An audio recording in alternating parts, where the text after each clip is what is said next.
네, 그러면 지난 시간에 이어서 로티 사건에 대해서 말씀을 드릴게요.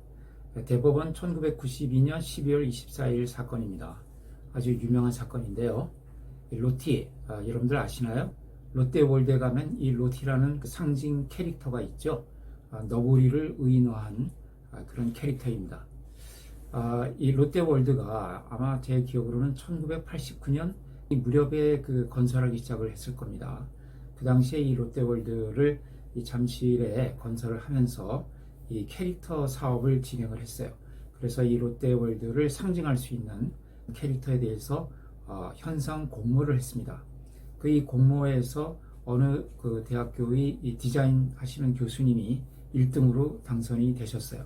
그래서 그분이 이제 기본 도안과 그 다음에 여러 가지 응용 도안들을 작성을 해서 롯데월드 측에 제공을 했습니다. 그래서 일단 당선작으로 선정이 됐는데 그 후에 롯데월드에서 어떤 의견이 나오게 됐냐면은 이 로티의 모습이 그 전에 있었던 아기 고양이 펠릭스라는 만화 영화가 있거든요. 그 만화 영화의 주인공인 이 펠릭스 고양이하고 너무 닮았다. 그래서 이게 표절의 그 의심을 살 우려가 있다 해서 이 도안을 조금 수정해 달라고 요구를 했습니다. 그래서 이 교수님이 자기의 그 창작한 이 너구리 캐릭터 도안을 조금 수정을 해서 넘겨줬어요.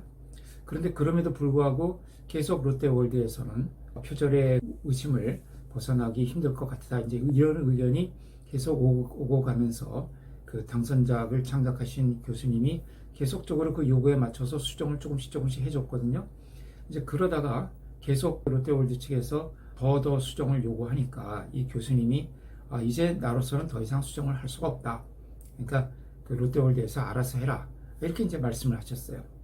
그랬더니 롯데월드에서 다른 제3자에게 의뢰를 해가지고 이 로티를 변형을 했습니다.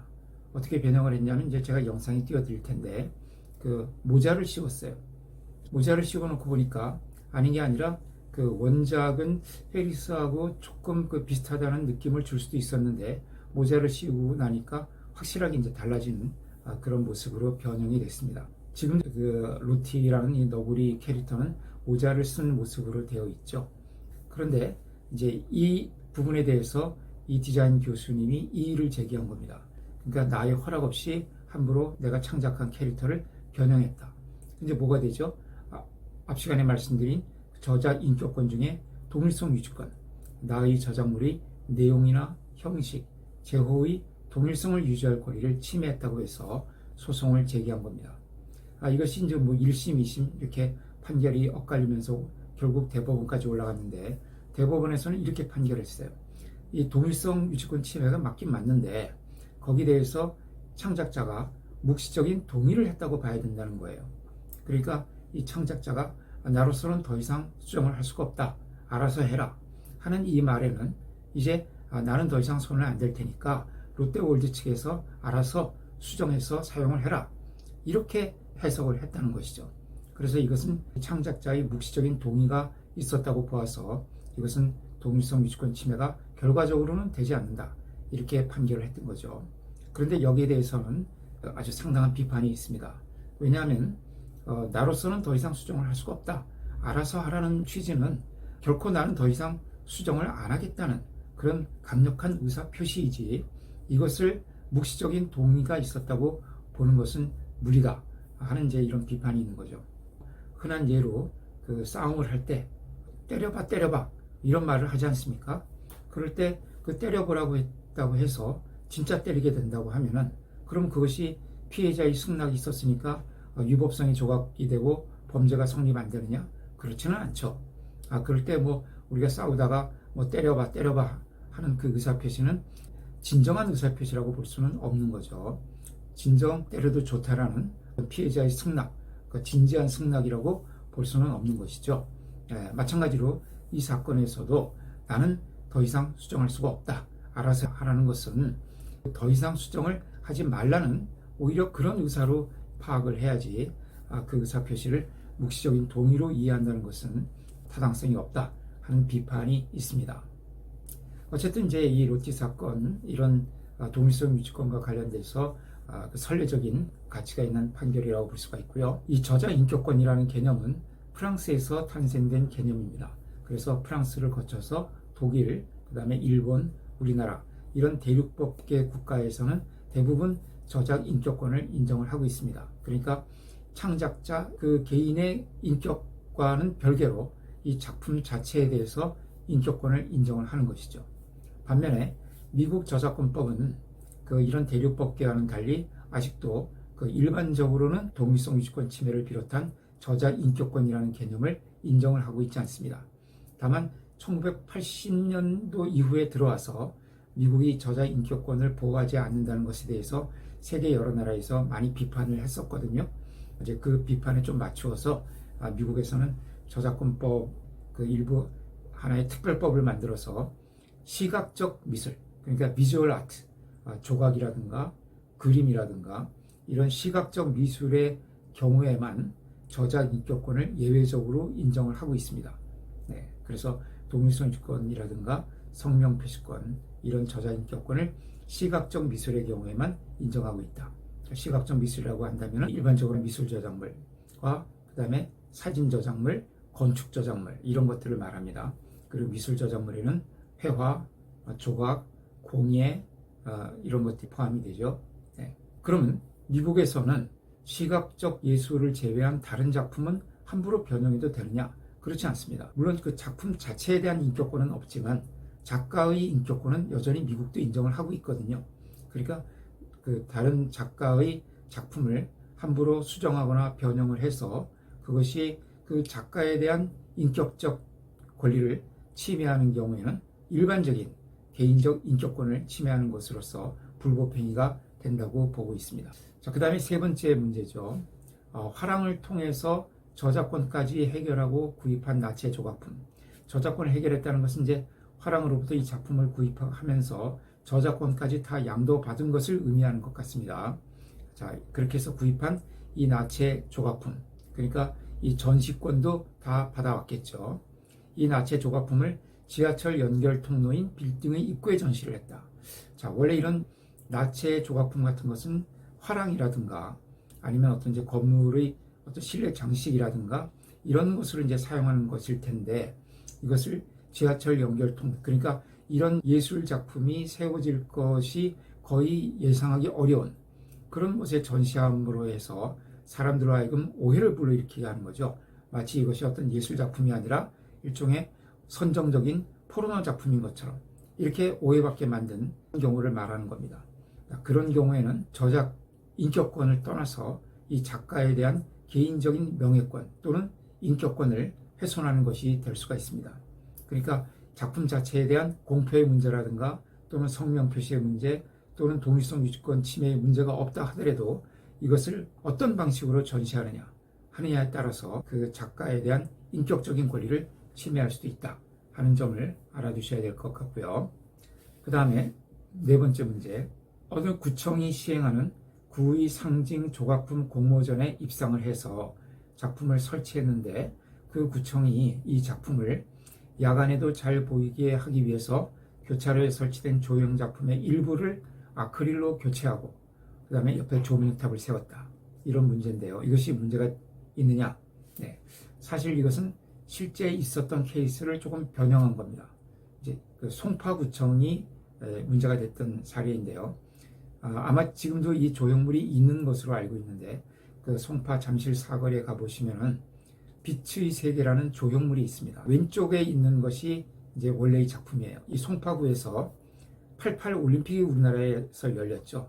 그 당시에 대부분의 그 올림픽 경기가 이 송파구에서 진행이 됐었습니다. 그래서 그 88 올림픽이 10주년 되는 1998년도에 송파구청에서 그 올림픽 개최 10주년 기념으로 상징 조각품을 공모를 했어요. 그래서 이 공모전에 어떤 디자인 교수님이 1등으로 당선이 되셨습니다. 그래서 그 설계도를 송파구청이 제출을 했고 송파구청에서는 그 설계도에 따라서 이 조형물을 설치를 한 거죠. 잠실 사거리에. 그랬는데 그 과정에서 송파구는 이 조형물에 대한 모든 저작권을 이제 송파구가 양도받아 오는 것으로 계약을 했습니다. 그래서 그런 계약서를 이 디자인 교수님하고 체결을 해가지고 그 디자인 교수님이 이 작품에 대해서 가지고 있는 모든 저작권을 송파구에게 이전하는 그런 계약서를 체결을 했던 거죠. 그런데 그 후에 시간이 상당히 지나서 이 송파구청에서는 이 조형물을 변형을 했어요. 어떤 식으로 변형을 했냐 하면은 그 왼쪽 그 사진에서 보는 것처럼 그 윗부분에 네모 형상으로 된 사각형으로 이렇게 둘러싸여 있는 그런 형상들을 철거를 하고 그 형상에는 이제 그 태극문이라든가 올림픽 오륜마크 이런 것들이 그려져 있었거든요. 이것이 올림픽 상징물이기 때문에. 그런데 그 부분을 철거를 하고 대신에 일종의 그 둥근 원반 형태의 전광판으로 이렇게 변경을 한 겁니다. 그래서 그 전광판에 그 송파구의 소식이라든가 이런 것을 알려주는 그런 역할을 할 수 있도록 이 작품을 변형을 한 것이죠. 그 변형하는 과정에서 창작자, 즉 저작자로부터 아무런 동의를 받지 않고 알리지도 않았던 것이죠. 나중에 이 작품을 창작했던 이 디자인 교수님이 그 사실을 알게 됐어요. 그래서 이것이 함부로 그 저자 인격권, 즉 동일성 유지권을 침해한 것이다 하고 소송을 제기를 해서 법원에서는 이것이 동일성 유지권 침해가 된다고 인정을 했습니다.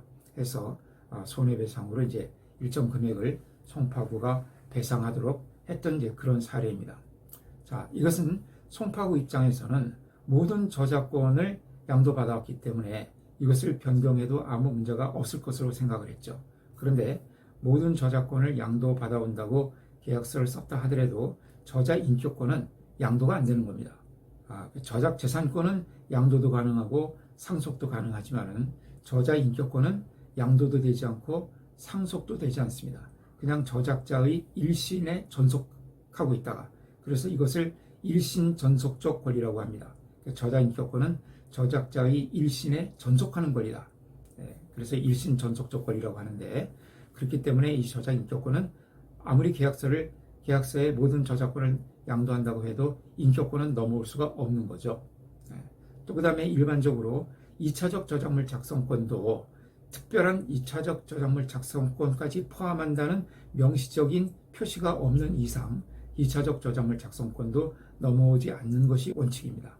우리 법에 그렇게 되어 있습니다. 저작권법에. 그래서 설사 송파구청이 모든 저작권을 다 양도받아 온다고 계약서를 체결을 했지만 저자 인격권은 넘겨오지 못했기 때문에 동일성 유지권 침해가 된다고 이렇게 판결을 했습니다. 자, 이제 이런 문제가 있기 때문에 요즘에 와서는 어떤 식으로 계약을 많이 체결을 하는가 하면은 저자 인격권은 넘겨받을 수 없지만은 그 저자 인격권을 포기해라, 포기한다라는 그런 특약을 하는 경우가 꽤 많이 있습니다. 송파구청이라든가 어떤 그 조형 저작물을 납품받는 단체나 기관 또는 개인의 입장에서는 나중에 어떤 필요에 의해서 이 저작물을 변형해야 되는 경우가 생길 수가 있거든요. 이제 그런 경우에 그 저작자를 찾아가서 동의를 받고자 하는데 저작자가 끝내 동의를 해주지 않는다 그러면은 상당히 불편해지겠죠. 그래서 그 저자 인격권은 넘겨받아 올 수가 없지만은 그 저자 인격권을 나한테는 행사하지 않겠다라는 일종의 이제 포기라기보다는 불행사 특약입니다. 저자 인격권은 또 인격적 권리이기 때문에 포기할 수 없다는 그런 견해도 있어요. 이건 인격적 권리이기 때문에 함부로 이렇게 포기할 수 있는 권리가 아니다. 그래서 이 권리를 나한테는, 즉 송파구청에 대해서는 행사하지 않겠다. 이런 특약을 하는 사례가 많이 늘어나고 있습니다. 이제 그런 특약을 통해서 저작자는 자기의 작품을 팔 수 있는 그 시장을 더욱더 넓힐 수가 있는 것이고요. 왜냐하면 그렇게 이 작품을 구매해가는 사람에게 제공을 해 주어야 작품의 어떤 시장성이 더 살아날 수가 있거든요.